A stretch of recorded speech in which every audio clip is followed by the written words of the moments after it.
And Pam, it is noon. All righty. Hi there, everyone. Welcome to our joint Project ECHO Care of Older Adults and our KCHC meeting, our Kentucky Coalition for Healthy Communities. We are here to present Project ECHO Care of Older Adults. My name is Pam Yankeelove, and I'm the Director of Research and Evaluation at the University of Louisville Traeger Institute. Thanks for coming. This particular Project ECHO is hosted in collaboration with the Kentucky Rural Health Association and the Immunize Kentucky Coalition. Just a few tech tips. We do ask that if you can go on and turn on your video, we would love to be able to see you in our learning community today. We do ask to check to see if your microphone is working, to see if your sound is working. And but then we ask that you go on and mute yourself.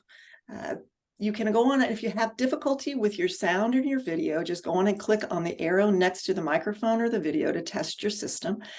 If you're unable to get your computer to work in the way you want it to this morning or this afternoon, you can go on and call. You can also use a Zoom app on your smartphone and using the meeting ID there if you need to take a picture of that for later use.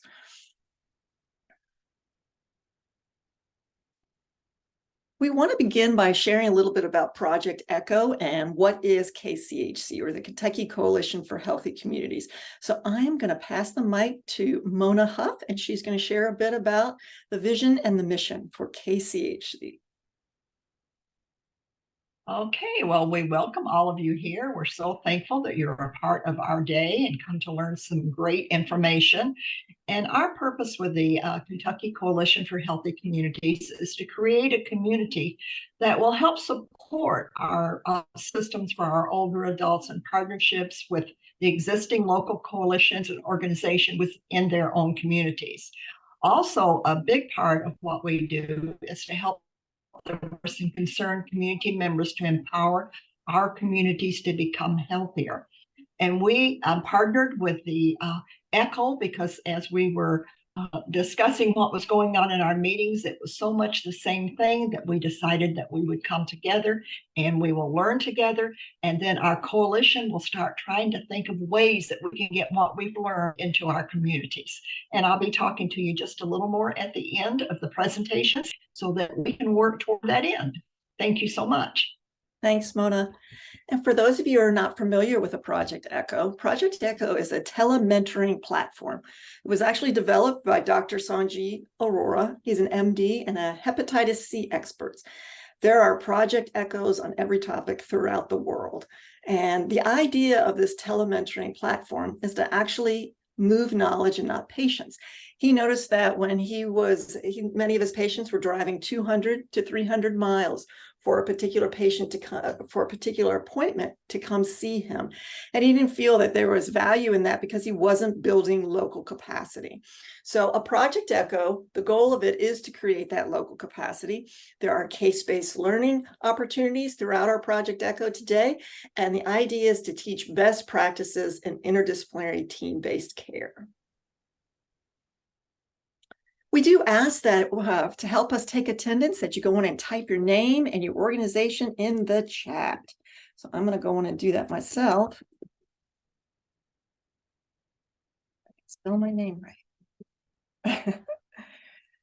And if you can go in and do that as well, that helps us get a sense of who is in our learning community and we get to know one another. If you haven't done so already, we do ask that you go in and put your name under your video square. And the way to do that is you can click on your video square, your little Hollywood video square. There are 3 little dots. You click on the 3 dots, a dialog box comes up and you click on name and you can go on and type your name and your organization. So if you haven't done that yet, we ask that you go on and do that again. It helps us get a sense of who is everyone in the learning community. Today, the presenters have nothing to disclose, and we are offering CEUs for physicians, nursing home administrators, PA, nurse practitioners, social workers, and community health workers. So there'll be additional information about how to make sure that you complete the necessary documentation to earn those CEUs, as well as there will be information that is shared with you in an email that comes about 24 to 48 hours after our Project ECHO.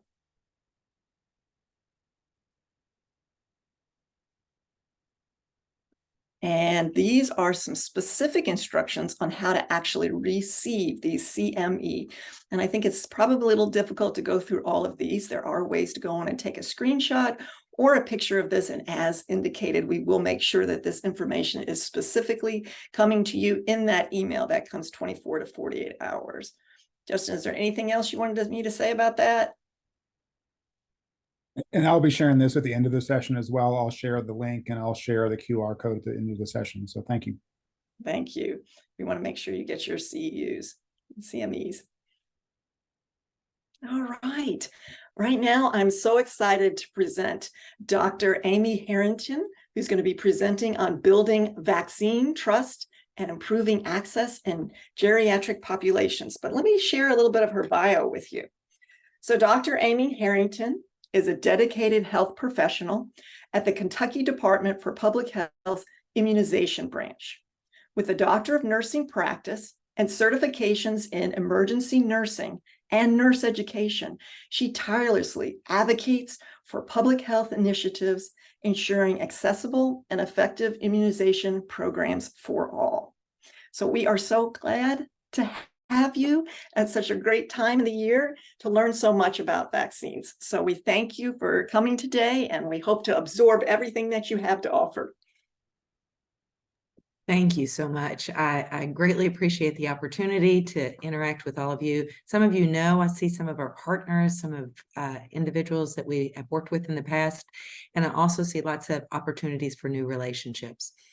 I want this to be an interactive session. I have some great content, but I also want you all to be able to ask questions because the goal of this is for you to leave this presentation with an understanding of the fall vaccines that are available so we can protect geriatric individuals in the community, but also have a little insight into what's available for all populations because we want to create that kind of bubble of safety, right? And so we want to protect our children, our adults, and our older adults. I'm going to start out by having a quick survey. So I'm going to share my screen. This will be fun. So if you go to www.mentimeter.com and enter the code, or you can use your phone and use the QR code, and we're going to start out with some survey questions. So I'm going to give you a minute to get logged into mentimeter.com. I see some people are logging on. And we're going to start out with some questions.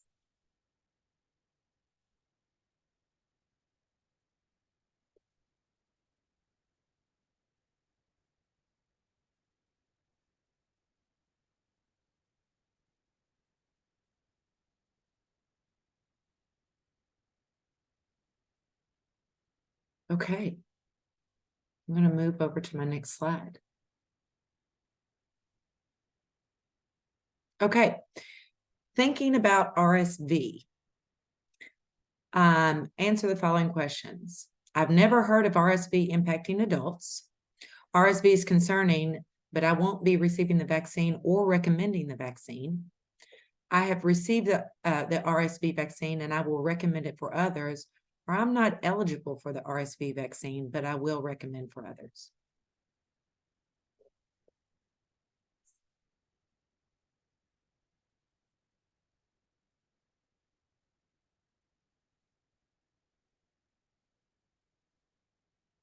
Okay. So I'm not eligible, but I will be recommending it for others. But as you see, about 1/3 of our participants haven't heard of RSV. So we're going to talk about what RSV is and how it can impact older adults. About 15% RSV is concerning, but won't be receiving the RSV vaccine. And so we're going to talk a little bit about vaccine hesitancy and how to have conversations with others. And I appreciate those individuals that have already received the RSV vaccine. We're going to talk a little bit about what our partners are learning about adults receiving the RSV vaccine. Okay, great. So I'm going to go to the next slide.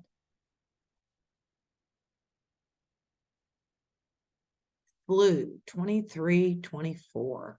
I don't plan on receiving the flu vaccine or recommending it. I have received my flu vaccine. I plan on receiving my flu vaccine, or I will not receive the flu vaccine, but I will recommend it for others.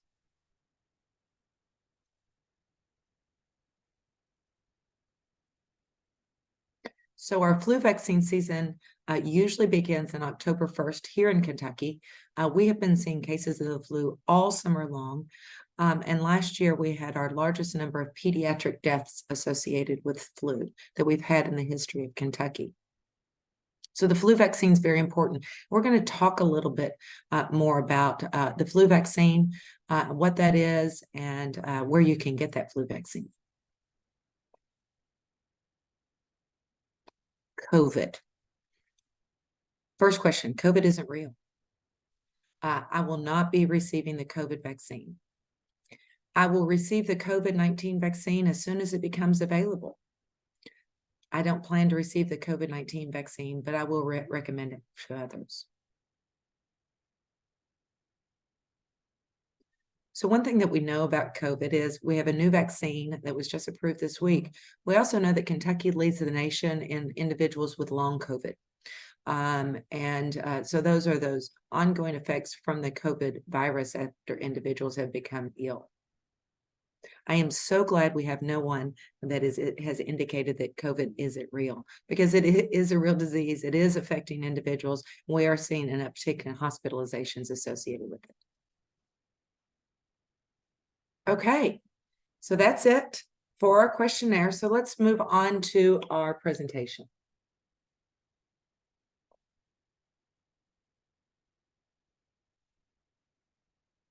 Okay, so we're going to talk about building vaccine trust. So you are a provider, you're in the office, you have a 62-year-old male that's come in for his preventative care visit. His past medical history is coronary artery disease. He's got a marginally elevated hemoglobin A1C, and he has hypertension.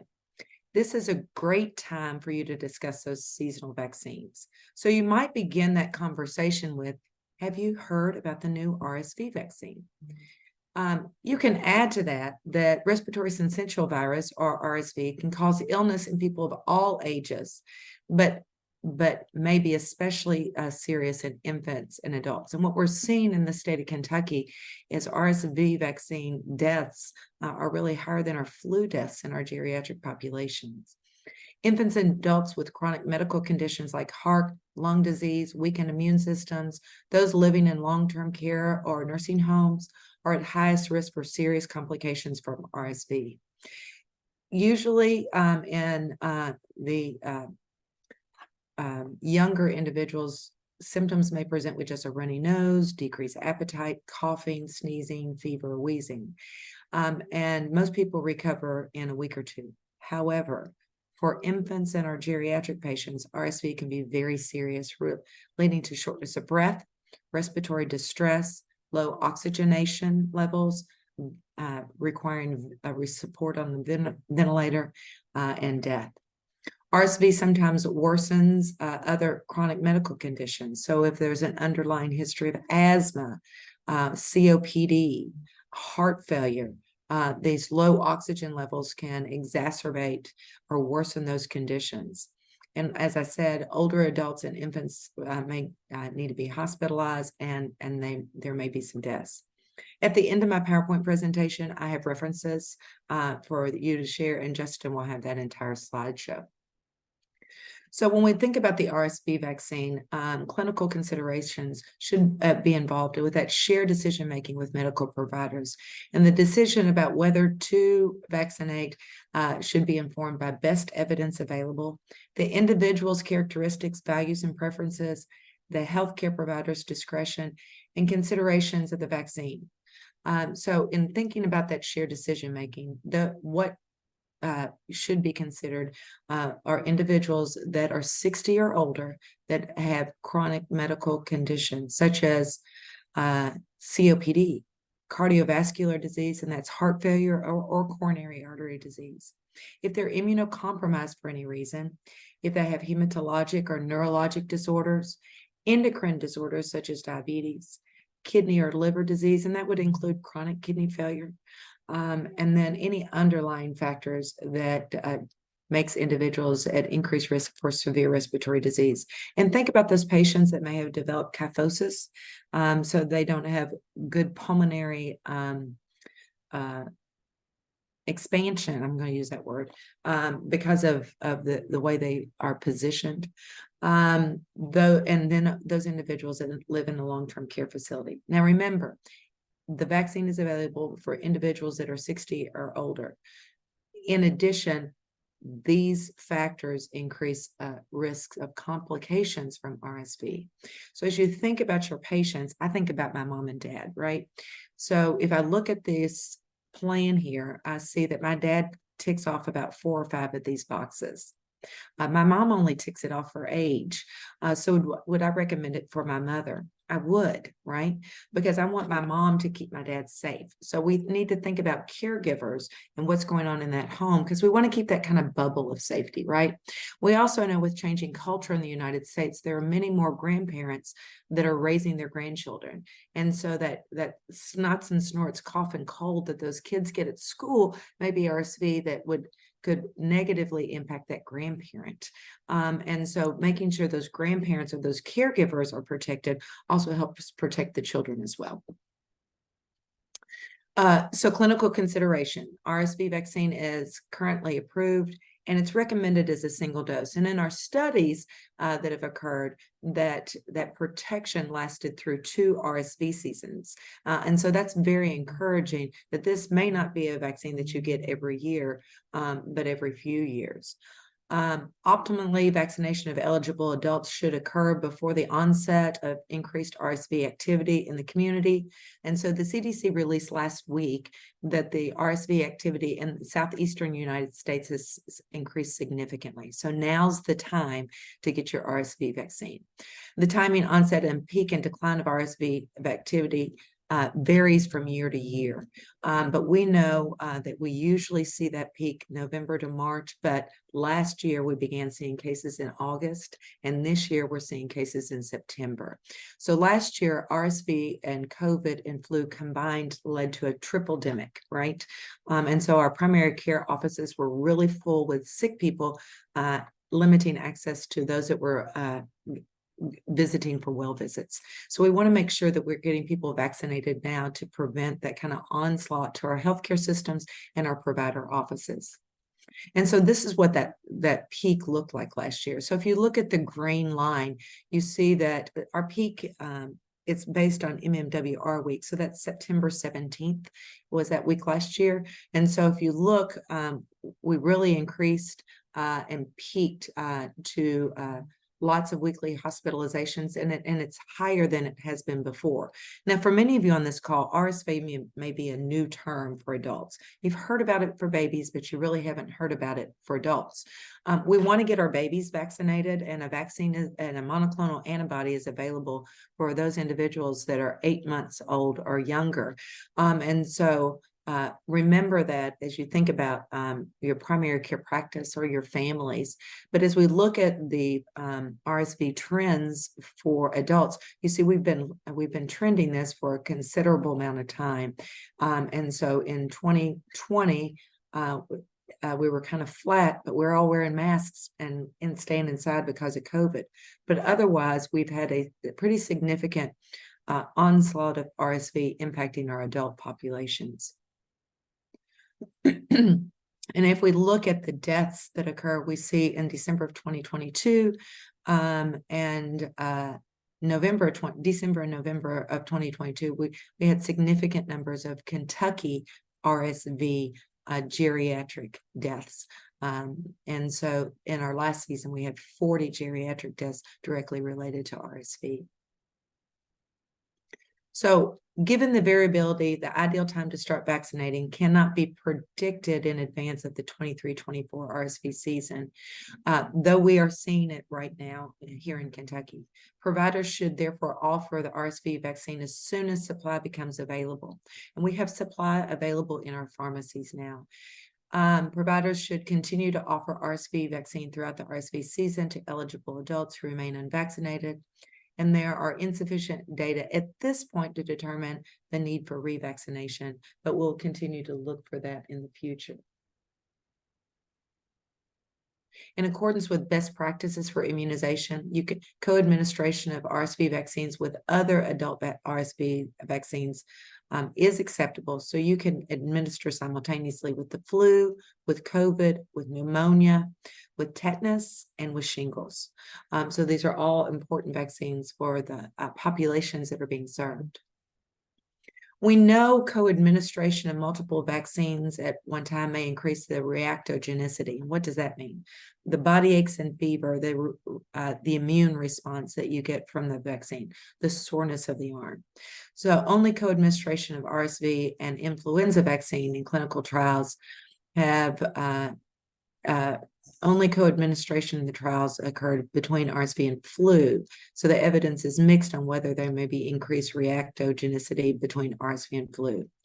Data is lacking on co-administration of other vaccines that might be recommended for individuals. And post-licensure safety monitoring of co-administration with other vaccines will further inform the co-administration guidance. So what do we need to think about?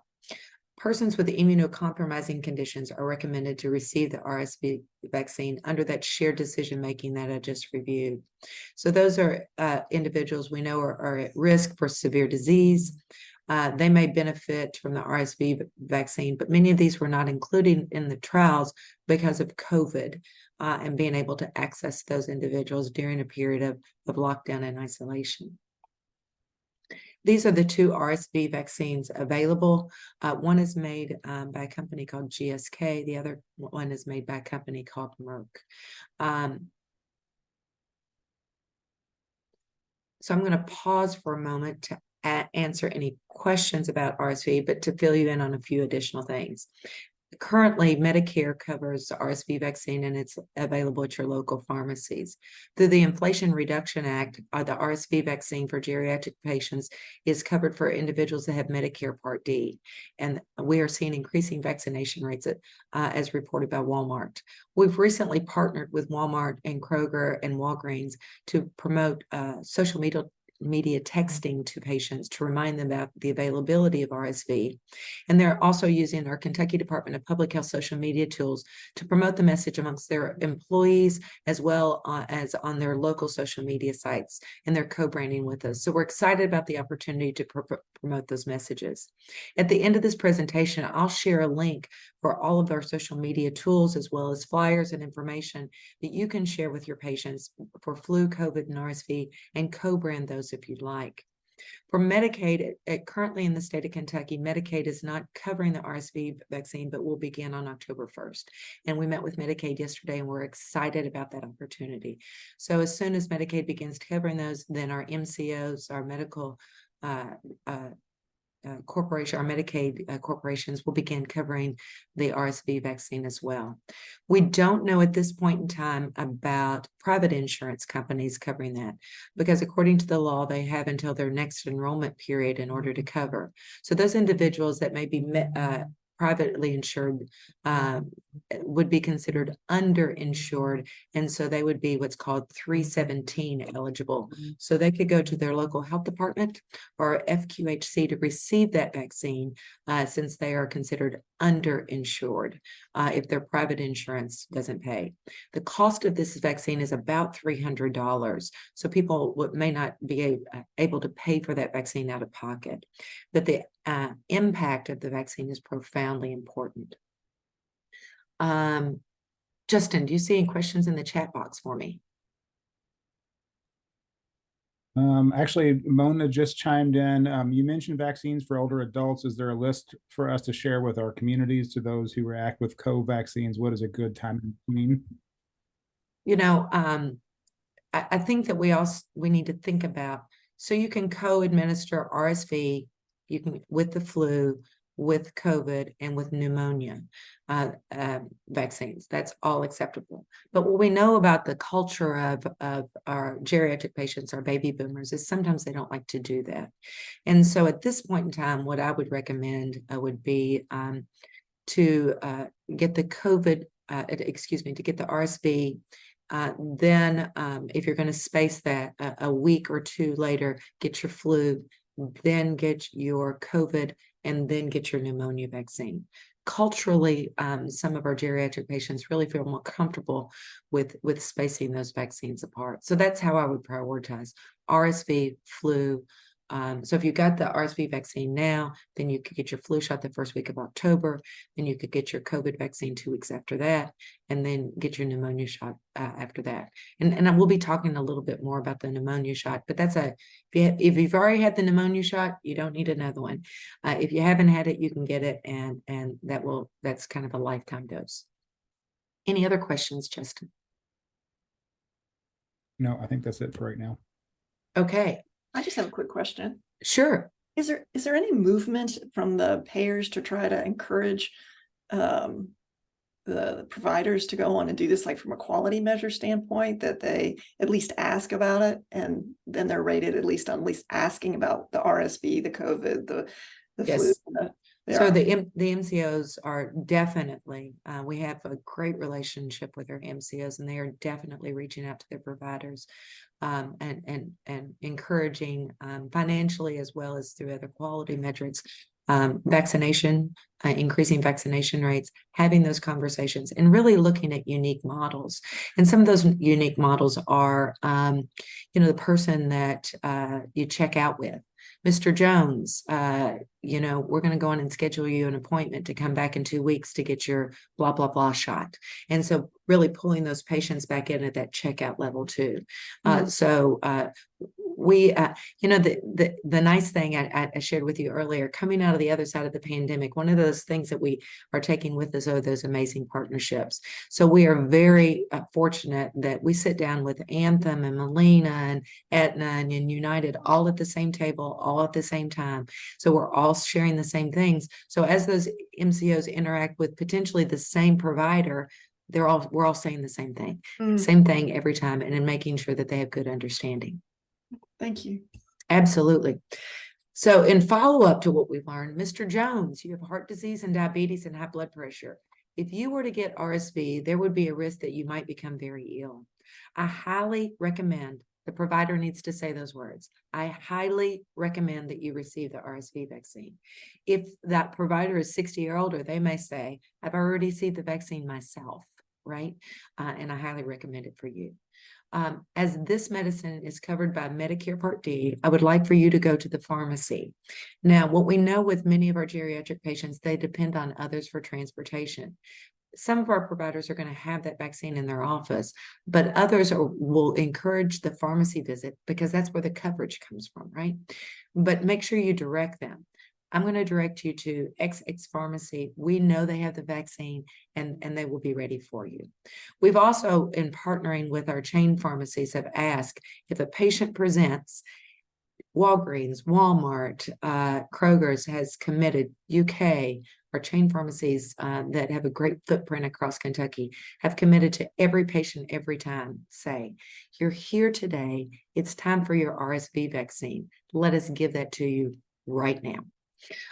Because what we know is when we say you need to come back in 2 weeks, maybe I have transportation, maybe I don't, but they are saving blocks of time for people to have walk-in appointments, especially our geriatric patients. And they're committed to every patient, every time asking about vaccines. And we appreciate that commitment very much. In fact, Kroger's is having competitions amongst themselves. So Kroger's pharmacies are competing against themselves to see how many people they can get vaccinated. And so we're really excited about that competition. Okay, let's switch our gears just a little bit. You have a 68-year-old female that comes into the office. It's a healthy female. She's got no chronic conditions, and she exercises regularly. She presents with upper respiratory infection. She's afebrile. She's got some nasal congestion, some ear pressure and pain. The patient reports, I've received 5 COVID vaccines and a flu shot every year as long as I can remember. I've decided this year I'm just not going to do it. So we know we have a lot of fatigue, right? And so we know our geriatric patients and those that are immunocompromised have received several booster doses to increase protections throughout our seasons. And so we know that they're kind of over it, right? And so being able to recognize that as you enter the room is important. So there were small changes to the annual flu recommendations around flu vaccination. Every year, our flu vaccine gets updated based upon the circulating strain of the virus every single year. Not everybody knows that. They're really focused on the COVID vaccine and the changes and needing more and et cetera. But every single year, our flu vaccine gets updated. So this year, the components that were updated really focused on H1N1. And so in the vaccines that in the egg-based vaccines, the Victoria strain, and then the cell-based vaccine, the Wisconsin strain. So flu season 2022-2023 was a bad season. There were 27 to 54 million flu illnesses, 12 to 26 million flu medical visits, 300 to 500,000 flu hospitalizations, and 19,000 to 58,000 flu deaths. The main change to the flu vaccine recommendations is related to giving the flu vaccine to people with egg allergies. Most flu vaccines contain a very small amount of egg protein. And while it was previously recommended that all individuals 6 months and older with an egg allergy should be vaccinated, there were some additional safety measures that needed to take place. But this year it was recognized that the safety measures really don't need to happen. So the monitoring of individuals, those individuals having to seek separate sites in order to get vaccination are not required any longer. So everybody can receive a flu vaccine. So the recommended timing of the flu vaccination hasn't changed. So September and October are the best times, right? Flu vaccination in July and August really wasn't recommended except for specific groups. And I included that so you would realize how important it is for individuals to get vaccinated. For those individuals that were 65 and older or pregnant in the first or second trimester, those individuals should not get vaccinated in July and August. So this is information to know now as we move into the next season. Pregnant people who are in their third trimester were recommended to get that protection so they could protect themselves and as well as their infant. So they were recommended to get vaccinated early because the flu vaccine was so important. Children who needed 2 doses, so those are our little bitties, should started getting those vaccines in July and August. And that's one of those quality metrics that our MCOs are really focusing on, is making sure our little bitties get those 2 doses of the flu vaccine.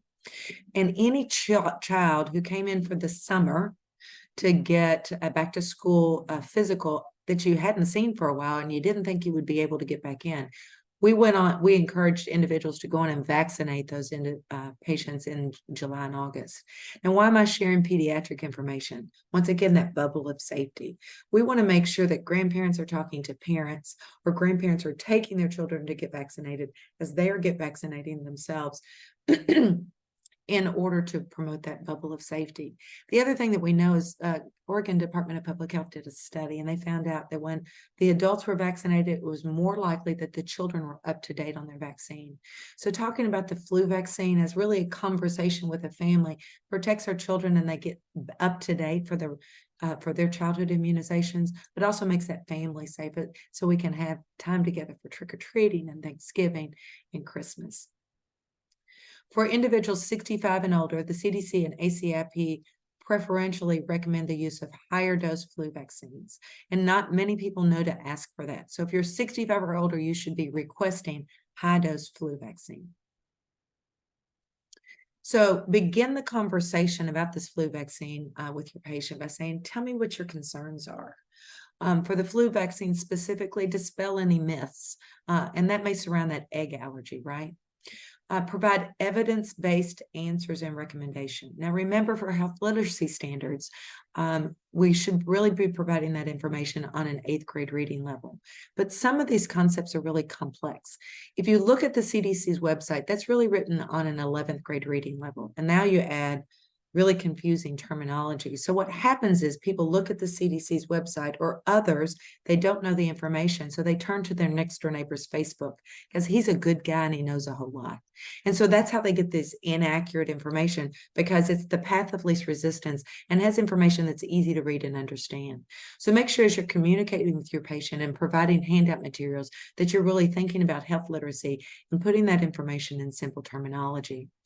People 65 and older are at higher risk for developing serious complications, serious illness compared to younger healthy adults. This increased risk is due in part to changes to immune systems that happen with advanced aging. And while flu seasons do vary from year to year, during most seasons, people 65 and older bear the greatest burden of severe flu disease. In fact, in recent years, it's estimated between 70 and 85% of seasonal flu-related deaths occurred in those individuals that were 65 and older. And between 50 and 70% of seasonal flu-related hospitalizations have occurred among people in this age. Knowing all of that, I strongly recommend that you get the vaccine, and I've already got it myself, right? So those are the words. I strongly recommend, or if you have the vaccine in your office, so we're going to give you that vaccine today. So many times, and as we were all growing up, that our providers just said, you're going to get this today. Now we've moved to a permissive kind of conversation, and we want to kind of capture both. I strongly recommend, and we've got that for you today, and we're going to give it to you. Okay. And so combining as well as guiding is important. And I've also provided a link for some additional resources, and that's part of my references at the end. I'm going to pause here and see if there are any questions about flu. Justin, do you see any questions about flu in our chat box? Yeah, so Kelly asks on the flu season 2022-23 slide, do you have stats available to contrast with Kentucky? Do I have Kentucky specific data? Yes. Kelly, thank you for asking that question. There's a flu view page that you can use on the CDC website and select Kentucky specifically. So you can see our increasing numbers from last season and our hospitalizations associated with that, as well as the emergency department visits. Additionally, thank you for the great lead in. Kentucky has developed a influenza-like illness dashboard that will be available for the public. So you'll be able to see emergency department visits and hospitalizations associated with COVID, flu, and RSV, and track those over a period of time. I know my family like to look at those numbers, that we saw every day with COVID to decide, is today the day I'm going to go to the track and walk, or if I'm just going to walk on my treadmill today? Because they looked at their community numbers and understood. So we recognize coming out on the other side of the pandemic that people really love those dashboards. So Kentucky will be releasing that dashboard that will be available to the public. So you'll have those ongoing numbers so you can track, make decisions for your activity, and also continue to use that to promote good communication with your patients. As we talk about those vaccines, the other thing that's part of the decision making, as we talked about spacing those vaccines, is what's going on in your community burden, right? So we know RSV is significantly increasing in southeastern U.S. That's why I recommend that vaccine first. Though we're seeing flu vaccine, we aren't seeing, flu illness. We're not seeing significant flu increase right now. So if you're going to space it, go with the one that's circulating right now, and then move to the next one. And then we are seeing COVID cases and pretty significant numbers of COVID, but we don't have the COVID vaccine available at this minute. Clearly, co-administration is great, but knowing those numbers for Kentucky on that dashboard, clinicians can use that to help make decisions for patients if they want to space those vaccines apart. Thank you, Kelly, for the great lead in. And Amy, that dashboard, would that be on the Kentucky? It'll be on the Kentucky Department of Public Health website, right? And I'll get you a link for that. Any other questions? Okay, we're okay on time, Justin? Okay, perfect. Okay, so it's not just physicians and nurse practitioners. We want every patient, every time that interacts with a healthcare provider to be having conversations. So that's the pharmacy or the pharmacy tech. That's occupational therapy. That's speech therapy. That's social worker. And so let's talk about the role of the community health worker. So you have a patient that's a recent immigrant to the United States, history of limited access to safe and affordable care, and an overall distrust of the government. And so when we talk about the COVID vaccine, we recognize that older adults are more likely to get very sick or die from COVID. Those who are unvaccinated or have disability or weakened immune systems or certain medical conditions are at higher risk. Now, keep in mind, anybody can get COVID vaccine. And while I'd like to say, hey, Justin, you don't have any comorbidities, you're looking great, you don't need the COVID shot, that's just not real, right? Because for whatever reason, COVID affects everybody a little different. And Kentucky leads the nation in the number of long COVID cases. So those are those cases of ongoing pain and fatigue, and at times arrhythmias following a COVID infection. As of the week ending October 1st, 2022, 1.1 million deaths were related to COVID. Of those, 790,000 were individuals that were 65 and older. Patients 65 and older account of 16% of the total U.S. population, but 75% of all COVID deaths. Vaccinations, boosters, and treatments have led to a substantial decline in severe disease and hospitalization. But with booster uptake lagging or slowing down, deaths of older adults rose again in the summer of 2022. So VRBPAC met on June 15th, 2023 to discuss, like they do with flu, and make recommendations on the strain of COVID that should be covered in the fall vaccine. So we really want to think about falling into a routine of our fall vaccines, right? So every fall I get a flu vaccine. So every fall I'm going to get a COVID vaccine. And so the 2023 formulation, like the flu formulation that comes out in the fall, is really going to focus on an XBB lineage of the Omicron variant. So following the discussions, the committee expressed a preference for XBB.1.5. So we had a bivalent, which means it covered two different strains. And so this fall, we're going to really cover just one strain, XBB. So as we think about strains, think about anything that kind of peaks off of that one variant would then be covered. The updated vaccine is anticipated to work against better against the current circulating subvariants. It's a single dose. There's limited amounts of federally purchased vaccine will be available for uninsured or underinsured. So most adults are expected to be able to access vaccine using Medicare or private insurance reimbursement. And so coming out of the back of this pandemic, it's called the bridge. So the CDC has created a bridge to go from all vaccine being covered to bridging to where vaccines are commercialized. So the vaccines will be available through the VFC program, through 317. Some FQHCs and health departments will be getting those through HRSA. And then Medicaid, we have confirmed, will be covering that as soon as it becomes available. We're waiting for CPT codes to be released by the AMA in order to begin to cover that. So on September 11th, you're getting this hot off the press. The FDA reviewed the evidence on the updated COVID vaccine and approved the new 2023. The ACIP approved the 2023 vaccine on September 12th. Now, what they did update and approve was only the Pfizer and the Moderna, which are those mRNA. And we know we have some resistance against mRNA vaccines for whatever reason. And I think it's the term RNA. People think of DNA. And so there's some concerns about it's changing my DNA, right? So right now, those are the updated strains. We anticipate that Novavax, which uses a protein-based technology that's more in line with like a tetanus shot technology, will be released later this fall. So that may be that you offer the Novavax to those individuals that are hesitant of the mRNA. So what conversation do you have? Well, you ask specific concerns about the vaccine. What are you concerned about? I've been told that it puts a chip under my skin. And for many of our immigrant population, thinking about being tracked is really scary and leads to resistance. We know that's not real. We also know that some individuals are concerned about fertility, right? And we know that should not be a concern.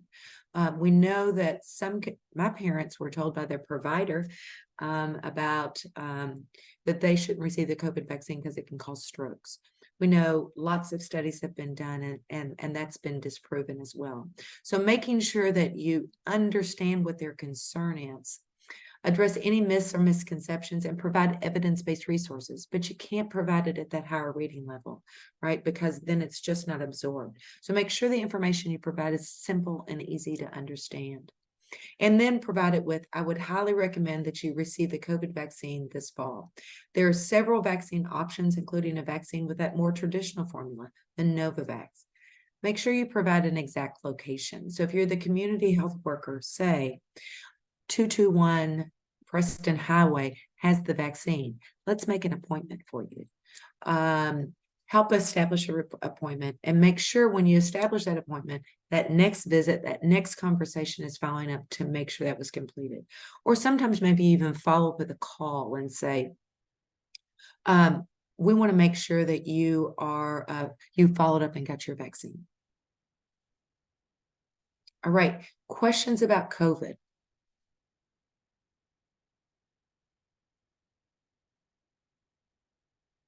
There is an amazing antiviral called Paxlovid. And so that's been administered to people of higher risk that have developed COVID. So there's some individuals that think, I'm going to not take the shot, I'll just take the Paxlovid. And the Paxlovid is an amazing medication. But with our geriatric patients specifically, or those with immunocompromising conditions, some of the medicines they take every day lead to Paxlovid being contraindicated, or they're not able to receive the vaccine. So make sure if they say, no, I'm just going to take that medicine that they give for COVID, that you really explore the opportunity that medicine may not be one that patient's able to take. And so I think that's a concern. The other thing is to make sure to tell people that the vaccine doesn't cause people to get COVID. And you may still develop COVID despite the fact that you got the vaccine. But the likelihood of hospitalization, critical illness, and death has substantially increased. And we have Kentucky data on our COVID dashboard that shares that information of those that developed COVID after they were vaccinated compares to those that aren't vaccinated. And our data here in Kentucky is pretty striking. Justin, any questions? Yes, it looks like there are a few questions. Kelly, do you want to ask your question about the Paxlovid logic question? Yeah, and I'm sorry I had to hop in my car. I think that's a really good point you raised, Dr. Herrington, about Paxlovid is wonderful, but not ever available to everyone. But it got me thinking about, flu and Tamiflu and, applying that logic similarly. Is there a restriction similar to Tamiflu that if you don't capture, what is it? If you within 48 hours of becoming positive with flu, that's when providers will want to prescribe that to you. Yeah. But then after a certain threshold, they don't, just because of its effectiveness or something. That's correct. And it's in the first 3 days, the first 72 hours. So you really have a tight window on when you develop symptoms and when you get to a provider in order to provide those medications. So I think that's important as well. I think it's important for everybody to know those options are there, because we don't want to take away any options to make sure that people have a decreased that have a bad outcome, right? But we also want to recognize that vaccination is the best protection. If I told you no need to get a tetanus shot, if you develop lockjaw, we can just treat you with antispasmodics. You'd look at me and think, who wants that, right? So we need to be thinking about the flu vaccine the same way. None of us want measles. I'm not into diphtheria. The messaging about vaccinations needs to be, this is just part of everyday practice to protect. Instead of it being an exception, make it part of the norm. It's the fall, it's time to get your shot. It's been 10 years, it's time to get your shot. You're at the age where you could develop shingles. The other thing about it with the Inflation Reduction Act is we look at these other vaccines, they're all covered under Medicare Part D. So where people didn't make those choices initially, the shingles vaccine is now covered. Hep B is now covered. Tetanus is now covered in addition to these other shots. So thanks, Kelly, for bringing up that question. Are there any others, Justin? And then Nick asked, how do we address the client if they refuse to get the COVID vaccines? To say, I hear what you're saying, that you don't want the COVID vaccine, but I really highly recommend it, and I've received it myself, and I did as soon as it became available. I'm going to give you some information to read, and then we can talk about it at a later point in time. I want to make sure that even if you decide not to take it, you're making an informed decision, right? And so you have the best information in order to make decision. We don't have to talk about it anymore today. Thank you for allowing me to share this information with you. I think what we're also seeing with providers is they don't want to get in a fight with anybody, right? Because it's become so emotional, right? And so they don't approach because they're hesitant of the response from their patients. We're also busy. Nobody has time or desire to argue or fight, and so we don't have that conversation. When we don't have that conversation, then to our patients it's perceived that it's not important. And so I think it's important to bring up the conversation. I think it's important to have information that's easy to read and understand, that's based on best evidence. I also think it's important to understand, tell me what your concerns are. We heard during the pandemic from an administrator in a long-term care facility in Louisa. And so he had some of the individuals that worked in his facility that didn't want the COVID vaccine. And so he said, tell me what your concerns are. And he sat them down in front of a laptop. And for each thing that they brought up, then he would go to the CDC website, or he'd go to American Family Practice website, or really look at evidence-based resources and say, okay, I hear you saying you're concerned about fertility. Let's look that up. And so then he was able to combine the message that the patient had received from a social media source with the evidence that's out there. He had the highest vaccination rates in the state at his facility because he did one patient at a time. And so I think that's a really great model to really take the time to sit down. And we're busy practices, so how do you do that? I think that you provide the information and then make sure that you make a note to follow up on that next visit or follow up with a call. All right. Thank you so much, Dr. Carrington. I think we're going to end here. So I'm out looking out my window and I'm seeing the Pam, I don't know if she's. Oh, you're not done yet? Oh, okay. No. Oh, we have 5 more minutes. Is that what it is, Justin? I guessed around 5 to 10 minutes. Okay. All right. So sorry. It's been so good. Keep going. Social worker. So Mr. Jones recently lost his wife and he's struggling in transition because his wife always made his doctor's appointments. We have spouses that do that fill their Medi planners and take care of them. So let's talk about the pneumococcal vaccine. So pneumococcal pneumonia is the most common clinical presentation of disease in adults. The case fatality rate is 5 to 7% and much higher in older adults. We see if individuals develop flu, COVID, or RSV, they can also develop pneumonia. So it also, complications include empyema, pericarditis, and respiratory failure. U.S. statistics notes that 150,000 annual hospitalizations. It accounts for up to 30% of adult community-acquired pneumonias, and 20 to 30% occurs from pneumococcal pneumonia for bacteremia or meningitis. So there's a new new pneumonia vaccine that's out there. It's called Prevnar 20, and it covers more strains of strep pneumo. And it is recommended for individuals that are 6 weeks and older, and all adults 65 and older, and individuals that are 19 to 64 with chronic medical conditions. So what are the vaccination recommendations? So the CDC recommends routine immunizations of the pneumococcal vaccine, that's PCV 15 or PCV 20 for all adults 65 or older who've never received the vaccine before. If you use the PCV vaccine, then about a year later, or at a minimum, if you're trying to get rapid coverage of 8 weeks, you need to provide PPSV 23. If the PCV 20 is used, the PPSV 23 is not indicated. So I've provided a link to resources. So the social worker needs to follow up with something like, Mr. Jones, as we're preparing your home and you for this fall, let's talk about the pneumonia vaccine. The vaccine protects you from bacteria that causes pneumonia, and it's a one shot for a lifetime. As pneumonia is a common illness, explore if Mr. Jones has ever had this pneumonia vaccine before, and in the conversation with establishing an appointment for vaccination or a time to discuss the vaccine in the future. So what we know is the vaccines discussed in this presentation may be administered all at the same visit. For those with Medicare Part D, the Inflation Reduction Act improved coverage for these at $0 out of pocket.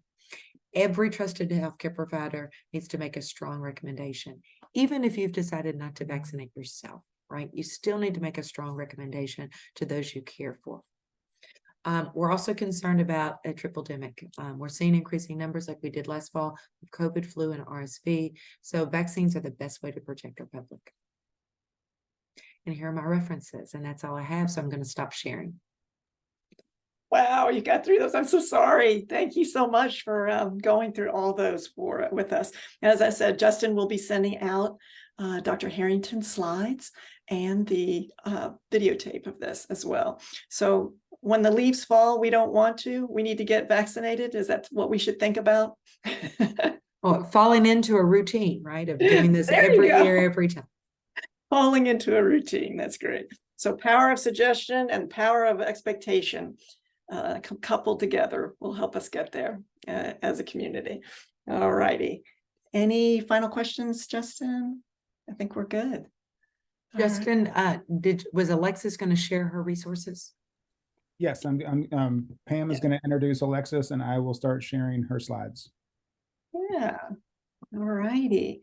Thank you so much. All right, now we're going to move on to our presentation by Alexis Bond. Alexis Bond is a 2021 Morehead State University graduate with a bachelor's in health promotion.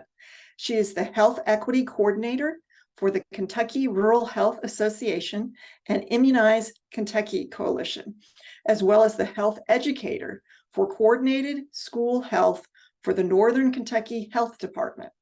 Her work in public health primarily revolves around connecting with youth serving organizations and schools, as well as community partners across the Commonwealth to boost vaccination education and rates for residents. Thank you, Alexis.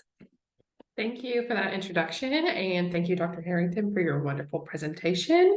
So kind of piggyback off of all the information that Dr. Herrington gave you, I want to be able to connect you with resources that you can use when talking with maybe those vaccine hesitant providers or caregivers, or you just want to share messages on social media or just have something to reference. So this presentation, we're going to primarily focus on flu, COVID, and RSV vaccinations, like in Dr. Herrington's presentation. And all of these links can be found embedded in the slides, and Justin will share that out after this meeting. So you will have all of these resources available to you. And then hopefully this presentation will also get uploaded onto our website after this. So if for some reason you're like, oh, I can't find that in my email, maybe you can just hop on over to our website and you can go under the news and information and trusted resources, and you should be able to find this specific presentation. And then there's all the resources again. So the first thing I wanted to hit on was from the immunize.org, and it is the vaccine index for flu. So I think a lot of the times people don't really think of if they're healthy, I don't need a flu shot, or, you know, I'm younger. This is geared towards a lot of our youth, like adolescence, early adulthood. They're like, oh, a flu shot? No. But this kind of goes over who needs to get a flu shot and why. So this is just like a great reference tool to like put up if you're in your like provider's office, just so like you can easily glance over it and people can think like, hey, I should get a flu shot today. Families Fighting Flu, they are a great resource for social media. They have lots of pre-curated graphics for you to just upload quickly to social media. They have already ready to go sample captions that you can throw out there. They have survivor stories.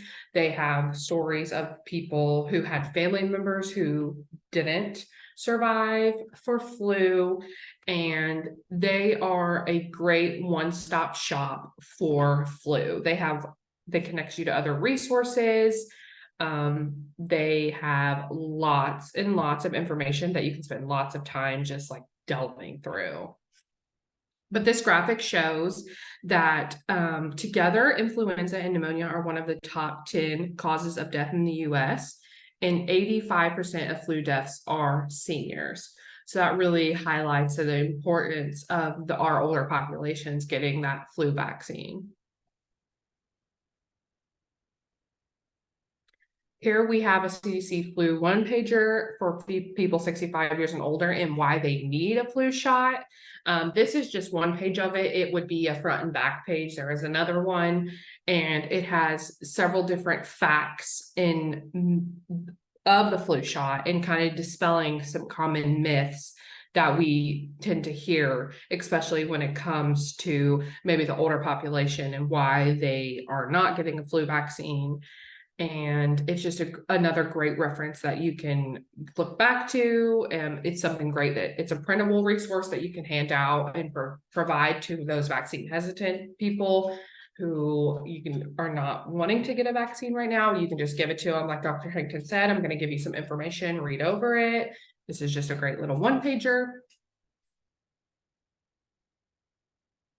And then this is from the American Lung Association. It is the flu toolkit, and it is geared towards caregivers for older adults. It has a lot of information, but it goes into why it's important for caregivers to get their flu shots. And then it just promotes overall best practices, hand washing and stuff as well. And it kind of hits on some of those basic topics. And then it also has social media tools as well. And then it connects to other resources that are not just from the American Lung Association.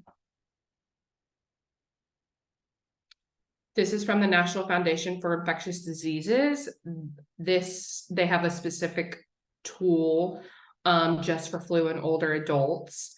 And it, just like everything else, talks about why older adults should get the flu vaccine. It has social media, it has print resources, it has downloadable resources, pretty much anything you would need, just about everything else that I've talked about so far. And then I felt like it was important to put this on here. This is the vaccine finder. So right now it does just have COVID, but coming up it should have, actually I think I was just on it, and it does have to where you can get the flu, you can find a flu shot near you as well. So you can go on the vaccine finder and put in your zip code, and you can find a COVID-19 vaccine and a flu shot that is local to where you are located. So that's a great resource. I'm sure a lot of you already know about this, but this is just a good resource to provide for patients, people asking, and they don't know where to get a flu shot or a COVID shot. This would be the place to go.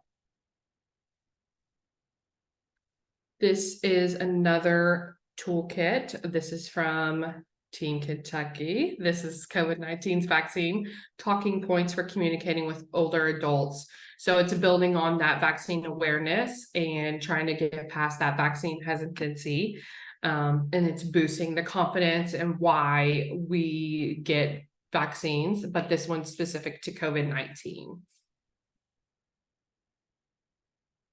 The National Institute on Aging has lots of great little graphics on resources. This one here is common symptoms of cold, the flu, and COVID-19.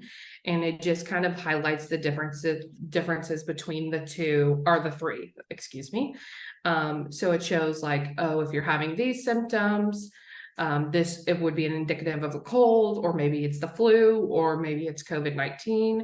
So I think that this chart here is good to just reference really quick if someone may be unsure, but they don't want to put anyone at risk, or they need a quarantine. I was super blown away when I found this toolkit right here. So being in Kentucky, we do have a large Hispanic population. We do have a large migrant population, especially for farm workers around the Frankfort, Versailles area. So this is from the National Center for Farm Worker Health, and they have a whole toolkit specifically on talking with farm workers on getting the COVID-19 vaccine. And they have social media graphics like pictured here. They have it in English and Spanish, but they also have it in different dialects of Spanish. I think that's the right word. So like if you're from Colombia, you may speak a different version of Spanish than someone from Mexico. So that's what I was trying to get at that point. Like, so different versions of the way people may speak in Spanish, they have those graphics formed for those different populations. And then they also have graphics formed in Haitian Creole. So that's typically a language that I don't see resources or already made in. So this is a great resource here for you to just find social media graphics. They do have print resources as well, and just some other resources that they can connect you to as well. And then when I created this, there was not a lot of information out there on RSV being so new, but as we were moving closer and closer into respiratory season, there's obviously more information coming out. As Dr. Herrington shared there, they have created RSV information, but this is from RSV and Me. And they have lots of information on symptoms of RSV, what RSV looks like in older adults, because at the beginning with Dr. Harrington's Mentimeter, people said they didn't even realize that RSV affected older adults. So this is just a great website to go and reference just to educate more about RSV in general. And then they do have tools and resources as well that can be utilized by patients and providers. And then this is how you can get involved with IKC. So you can scan that QR code and it'll take you to our website, and you can join our bi-monthly coalition meetings. We meet on the second Thursday of the month. Our next meeting is coming up very soon. It'll be on Thursday, October 12th, 2023 via Zoom. And we meet 10 to 11 a.m. Eastern Standard Time. And then you can follow us on all social media at the Immunize Kentucky Coalition. You can find us on Facebook, Instagram, LinkedIn, Twitter. We got them all. And we post a lot of graphics there, as well as resources and upcoming events. We love to get to know on what's going on across the Commonwealth and how we can get involved with all of our partners and all of the different residents in Kentucky. And here is my contact information, as well as my programs manager, Amber Malott, who is also on the call today with us. So I wanted to keep it short and sweet, give some resources after Dr. Harrington's great presentation. So that's all I have for you all. If there are any questions, I can take them, but if not, then that's all I have. Thank you so much, Alexis. Any questions for Alexis or Dr. Herrington?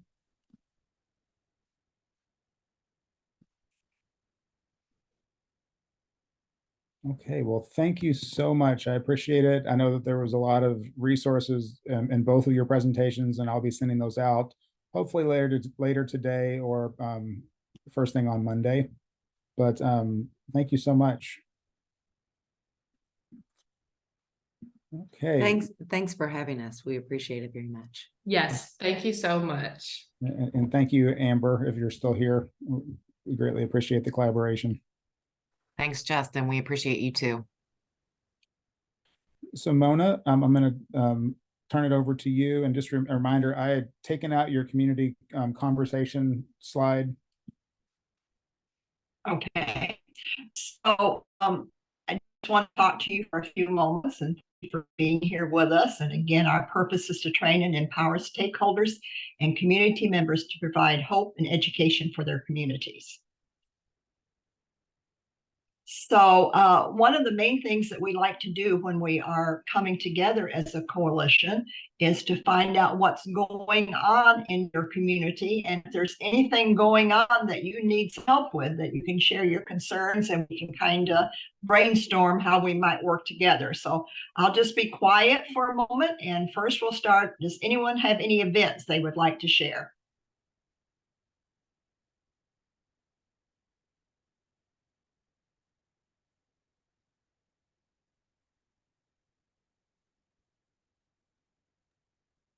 I don't have a specific event coming up that I'd like to share about, but I participated in a Kentucky Interfaith Networking event a few weeks ago. And I know that they're going to be hosting some trainings and some community events around the state in the next couple months. So I will be checking in with some of those events. I know they're going to do a food insecurity summit in January that I think is really relevant to a lot of people that are in our network. So I'll be following up when I have more information about that. But I think that there are going to be some opportunities to address some really pressing needs that affect the people we're serving. Thank you, Justin. Anyone else?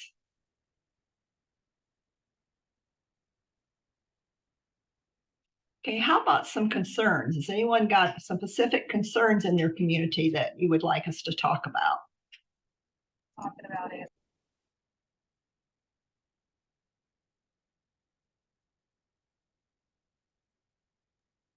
Everybody's doing well.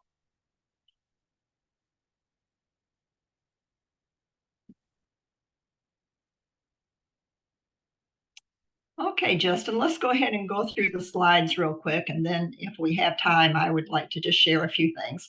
I do want to talk about the events that we are having.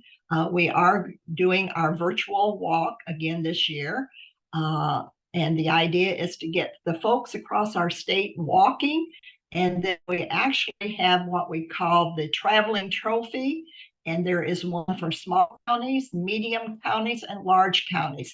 And the county or the winner of each of those particular counties will receive that in our October meeting. We've had a lot of fun with this in the last few years, and we've also been able to start some walks across the area. So we're really excited about that. And the main reason that we want to do this is because we believe that activity counts, and that if we get moving together, we can be a healthier state. So if you want to be a part of that, please let me know. I know, let's see, I think, do we have the flyer on here, Justin? No, we just have a picture of the trophy and the winners from last year. So let's go on to the next slide. Okay, so we don't have the flyer on there, but I will send that to Justin, and when he sends out everything, because you can just go to a Qualtrics, you can put in your number of steps, or if you don't have a way to count steps, you can put in your minutes of activity and what type of activity it is, because we do have a formula that we can convert that into steps. So everything counts, and sometimes the winner doesn't win by a whole lot. So what you share may be exactly what that county needs to become the winner. So don't ever think you can do too little. So I want to share some of the programming that we do. Every Monday night, we have My Health Matters, and so does yours. And this is an education and support group. I actually started that back in 2015, once a month as an in-person. Once COVID hit us, we started doing it weekly on Monday night by Zoom, and our participants just really ask us to keep it that way, because we do have a really good time together, and people who work can get to a Zoom meeting at 6:30, but hard to go to a place. And besides that, the geographical boundaries have been eliminated, because before I did it in Shelbyville, so obviously most people live really close to Shelbyville. We have people from all over the state join us, as well as other states, and we've even had people from Canada and Italy. This coming Monday night, we have Dr. Lavana Treywick. She is a professor at the Arkansas Colleges of Health Education, and she's going to be talking about us. Her title is Staying Healthy and Living Longer. So I know it's going to be a great presentation, and if you would like to be a part of that, we would certainly appreciate you doing that. Also, Flourishing Together is, oh, I'm sorry, I forgot to change those dates on that. But Flourishing Together is a 10-week virtual class or in person. We are doing some in person now. We actually just started one this past Monday at Traeger Institute, and it is hybrid. You can either go to Traeger Institute or you can do it by Zoom. And you can get on the www.traegerinstitute.org/flourishing together to find out more about that and to enroll. We can accept through this Monday, but if you are not able to come this Monday, it would be very difficult for you to get the full extent of the program. And what we do is learn easy and practical ways to eat healthier, become more active, and can take control of our health conditions. We really believe that if you use what we call the 3M, the Flourishing Together, learn about meals, learn about nutrition, and learn how to handle your medication. We want people to always understand what they're taking it, when they're taking it, why they're taking it, and ways that they could reduce their medications by healthier lifestyle. And of course, we believe that by following those 3 M's that we can prevent and manage diabetes, heart disease, and other chronic diseases. I've been doing these classes since 2015, and I have some really neat testimonies of how people have been helped. We do have our Flourish caregiver program, which is designed for our caregivers who are taking care of people 60 and above to provide support and resources. And again, if you are interested, there is a Qualtrics survey there that will go to the person in charge of the program. And then our virtual friendly visitor program that we have, what that is someone has been trained to be able to talk to those who are experiencing isolation and loneliness. And of course, that could be once a week, once every other week, whichever is best for the person receiving the service.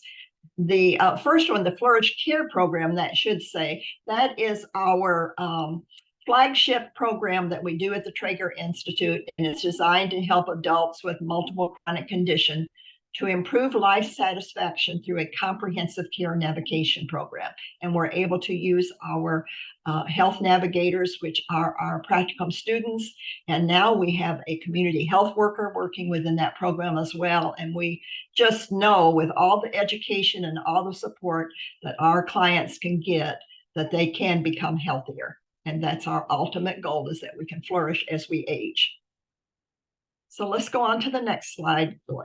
Okay, so I had put that on there for the My Health Matters schedule, so that's available there for you as well. Okay, so the optimal aging is going to be, actually, I'm going to turn that over to you, Justin, if you want to talk a little bit about that. Okay, thank you, Mona. So our 2024 Optimal Aging Conference is going to be held in person in Louisville, Kentucky, April 20th through 23rd. We have our call for presentations, which is open now through October 31st. You can follow the QR code down there in the right-hand corner, and it'll take you to a website it'll walk you through instructions and sort of the general overview of the presentations. But we're really focusing on aging and health equity for 2024. So if you or someone in your network has a presentation that really touches into those topics, please reach out and please submit a submission. We really look forward to hearing and learning about the great work that you're doing. So thank you, Mona. Okay, and we did take out one slide because we wanted it to be a part of Amy's presentation, which I think she did a very, very good job of doing that. However, I'd just like to add a couple little things that I'd like to say to us that are living in our communities. How can we get some of this word out? And I just quickly wrote down a few things that came to my mind. Let's get some of these really good PDFs that have been given to us, and let's take them to our senior citizens organizations within our own communities. They know your face, they trust you. So if you take something to them, they're going to listen to it. Let's take to our local churches. Let's take to our doctor's office. When we are in our doctor's office and we don't see anything that is talking about that, let's present him or her with one of these good PDFs that they have given us. And of course, maybe even most importantly, let's share with our family and our friends. Let's not argue, because that's not going to help anything, but let's just share some of these truths to them and let those truths dispel the myths. And I love that last part that I just heard, farmers, because I live in Henry County. And I know that our farmers also have a lot of misinformation. So let's get to them.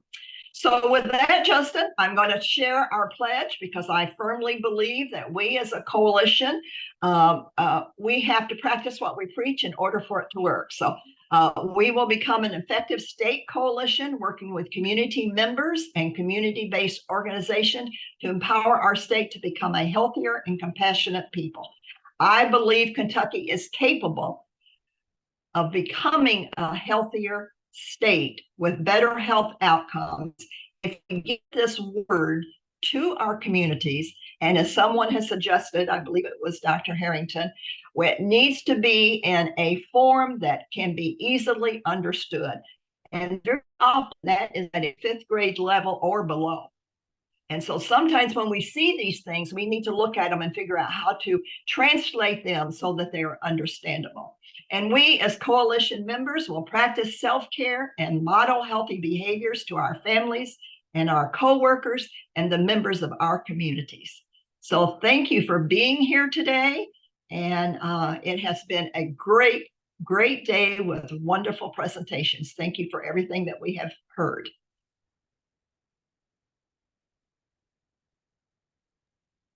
Thank you, Mona. Dr. Herrington or Alexis or Amber, do you have any closing comments before we launch the survey? Or does anybody have any closing comments or questions or anything that you want to take back to your community? I put in the chat box the immunization outreach website, and on that website, there's a COVID flu RSV toolkit. It contains videos of real Kentuckians talking about the importance of getting their vaccines. There's social media posts, there's flyers already there. Some of those are co-branded with our partners, but you can also put your brand on those. Additionally, there is the adult vaccine schedule and recommendations for what vaccines adults should receive. So these are plug and play. So it makes it easy when everybody's really busy to have something to pick up and push out. So you can post it on your Facebook, you can share it, whatever. But I really appreciate the opportunity to meet with you today, and I hope you find these tools helpful. Thank you so much. Any other closing comments or questions? I just wanted to add off that I love the fact that you're closing with your pledge, and it helps us from other organizations, and especially me being a first-time person introduced to your group, to understand that we really are all part of a collective that are working together